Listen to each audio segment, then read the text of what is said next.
안녕하세요. 노마드윤입니다. 오늘은 제가 블로그 관련된 인스타그램이나 커뮤니티 운영하면서 정말 많이 들었던, 그래서 정말 중요한 이야기를 해보려고 합니다. 이제 처음 블로그를 운영하기 시작할 때는 아무것도 모르니까 막 여기저기서 정보를 조금씩 주워서 막 조합을 해서 내 블로그에 적용을 하고 또 이제 그렇게 해본단 말이죠. 근데 이렇게 하다가 어느 날 네이버 블로그에는 계급제 같은 게 있다는 걸 깨닫게 됩니다. 뭐 예를 들어서 최적화 블로그라든가 뭐 인플루언서라든가 이런 것들이요. 저는 이거에 대해서 옛날부터 알고 있었고, 그래서 제가 작년에 인스타그램 만들었을 때도 이런 이야기를 막 꺼냈었는데, 그때까지만 해도 되게 많은 사람들이 좀 쉬쉬하는 주제이기도 했어요. 그러니까 이걸 혜택을 보고 있는 사람들은 굳이 알릴 필요가 없는 거고, 뭐 모르는 사람들 입장에서도 나한테 어느 정도 천장이 정해져 있다라는 사실을 알고 시작을 하게 되면 아무래도 좀 의욕이 많이 떨어질 수밖에 없잖아요. 여러분, 저는 그래서 안 하실 건가요? 라고 되묻고 싶어요. 예를 들어서 내가 게임을 처음 시작할 때 뭔가 비싼 그런 캐시템 이런 현질을 하지 않았다고 해서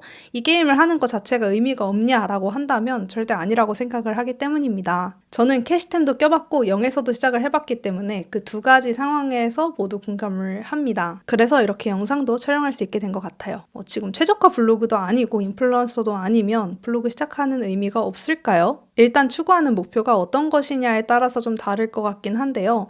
대부분의 사람들이 원하는 어느 정도 부업의 영역에서는 저는 충분히 도전할 가치가 있다라고 말씀드릴 수 있을 것 같습니다. 그중 가장 많은 사람들이 하고 있고 또 난이도도 쉬운 그런 블로그 체험단의 경우에는 지금 당장 시작해도 한 달 안에 내가 생활비 50만 원 정도는 거뜬히 아낄 수 있기도 하니까요. 여러분, 월 50만 원이 적은가요? 저는 20대 때 꾸준히 이 돈을 아껴서 또 악착같이 돈을 모았고 그걸 기반으로 결혼도 하고 이제 집도 사서 이사를 가게 됐는데요. 그러니까 이 티끌 모아 태산이라고 하지만 진짜 모으는 것만으로 한계가 있을 때 이런 식으로 생활비를 절약하는 게 진짜 엄청나게 큰 혜택이 된다고 생각을 합니다. 이렇게 뭔가 여행이나 맛집 쪽으로 잡블로그를 운영하면서 좀 절약형으로 가도 되지만 만약에 다음 단계로 더 넘어가고 싶다면 어느 정도 네이버 블로그의 생태계를 이해하실 필요가 있는데요. 아무래도 초보자분들이 블로그 지수나 뭐 방문자 수나 이웃 수나 이런 숫자들에 많이 집착을 하시는 경향이 있어요. 어느 정도 재미나 성취감을 위해서는 이런 숫자들을 당연히 꾸준히 추적할 필요가 있지만 결과적으로 그 단편적인 숫자 뒤에 있는 것들을 볼 줄 알아야 블로그를 가지고 더 많은 것들을 해내실 수 있습니다. 아실지 모르겠지만 제가 뭐 인스타그램이나 유튜브나 이런 이야기들을 꾸준히 해왔었는데요. 이게 좀 어렵게 들리실 수도 있을 것 같아요.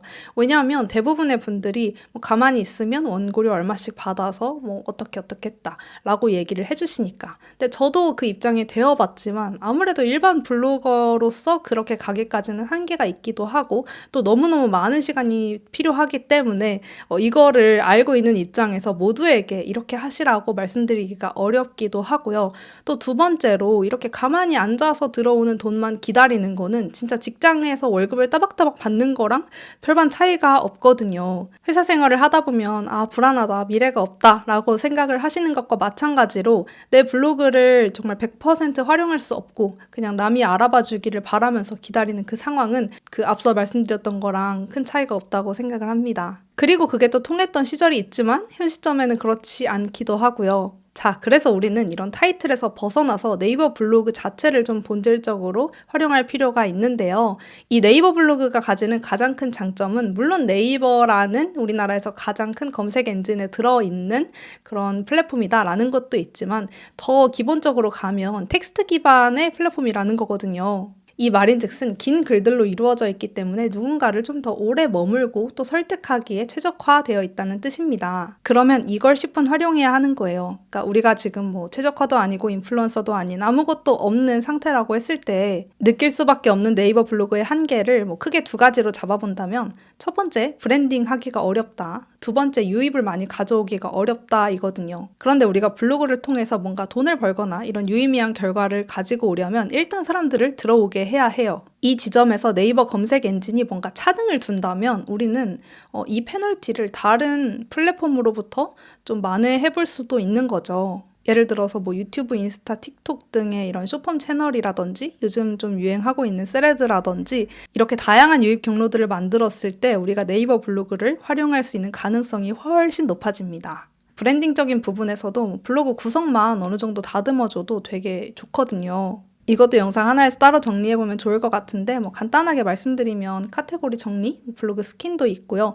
그러니까 카테고리 정리도 보여지는 카테고리를 따로 지정을 할 수가 있잖아요. 그래서 대표 카테고리에 내가 보여주고자 하는 그런 카테고리를 설정을 해둔다든지 썸네일을 원하는 결로 통일을 시킨다든지 뭐 공지글에 내가 들어오는 사람들에게 알려주고 싶은 나의 정보 아니면 내 제품이나 서비스의 정보, 스토리 이런 것들을 담아두는 뭐 그런 방식들이 있겠죠. 이 정도 시간이 지났으면 제 얘기를 들어보고자 하는 분들만 남아 계실 거니까 좀 더 편하게 말씀을 드리면요. 저 역시 최저가 블로그 운영하고 있을 때는 진짜 몰랐어요. 그러니까 모든 게 너무 쉬웠거든요. 사실 제가 그때 유튜브 채널을 운영했었는데 그때 영상들이 대부분 없지만 좀 거만했더라고요. 뭐 이렇게 하시면 되는데 이렇게 하면 뭐 사람들이 알아서 의뢰주던데 막 이렇게 생각을 했었어요. 너무 부끄럽게도. 아니 상위 노출이 왜 어렵지? 그냥 이렇게 로직 맞춰서 쓰면 다 1등 먹던데? 막 이랬단 말이죠. 그래서 제가 되게 글을 잘 쓰는 블로거인 줄 알았어요. 물론 제가 어느 정도 설득력 있게 전환율 높게 글을 쓰다 보니 이제 대행사 쪽에서도 문의가 들어온 건 맞지만 사실 대부분의 블로거 분들께서 저보다 글을 훨씬 잘 쓰는 분들도 이런 기회조차 갖지 못하는 것이 현실이니까요. 그렇다고 해서 여러분 안 되는 이유만 찾으면 끝이 없습니다. 진짜 안 되는 이유 너무 많거든요. 네이버 블로그 이 신분제 너무 싫다. 나는 이 업계에서 못하겠다. 그러면 안 하면 되는데 그거를 이제 대안으로 할 수 있는 것들이 어떤 게 있을까라고 생각해 봤을 때 이 네이버 블로그만이 가지는 장점도 뚜렷하다는 거죠. 그래서 이거를 내가 챙길 것이냐 아니면은 버릴 것이냐 이것도 좀 고민할 필요가 있다고 생각합니다. 또 지난 영상에서 제가 300만 원 이상의 수익화 방법 4가지를 알려드렸었는데요. 기준을 이제 300만 원으로 잡다 보니까 뭐 공구, 제품 판매 이런 식으로 이제 좀 구분을 했었는데 결국 중요한 건 그 구조거든요. 제가 그 영상에서도 말씀드렸지만 비싼 제품을 판매하는 그 과정에서 내가 어디에 얼마만큼 참여를 할 것이냐 그게 이제 내 수익화를 결정하는 겁니다. 그래서 비슷한 개념으로 수수료를 좀 적게 가져간다 했을 때는 뭐 제휴 마케팅도 충분히 활용을 해볼 수가 있겠죠.